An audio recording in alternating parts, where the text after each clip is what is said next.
Русская народная сказка «Петушок и бобовое зернышко». Жили-были петушок и курочка.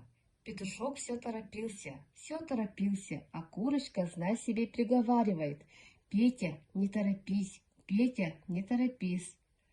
Клевал как-то петушок бобовые зернышки, да в торопях и подавился. Подавился, не дышит, не слышит, словно мертвый лежит. Перепугалась курочка, бросилась к хозяйке, кричит: «Ох, хозяюшка, дай скорей маслица, петушку горлышко смазать». Подавился петушок бобовым зернышком.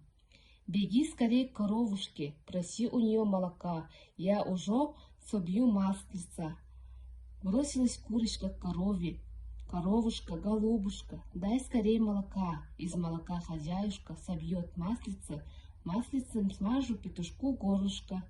Подавился петушок бобовым зернышком. «Ступай скорей к хозяину, пусть он принесет мне свежей травы». Бежит курочка к хозяину: «Хозяин, хозяин, дай скорей коровушке свежей травы». Коровушка даст молочка, из молочка хозяюшка собьет маслица, маслицем я смажу петушку горлышко. Подавился петушок бобовым зернышком. «Беги скорей к кузнецу за косой». Со всех ног бросилась курочка к кузнецу. «Кузнец, кузнец, дай скорей хозяину хорошую косу». Хозяин даст коровушке травы, коровушка даст молочка, хозяюшка даст мне маслица, я смажу петушку горлышко. Подавился петушок бобовым зернышком. Кузнец дал хозяину новую косу.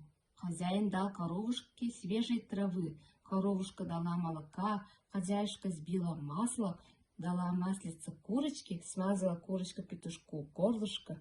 Бобовое зернышко проскочило, петушок вскочил и во все горло закричал: «Кукареку!»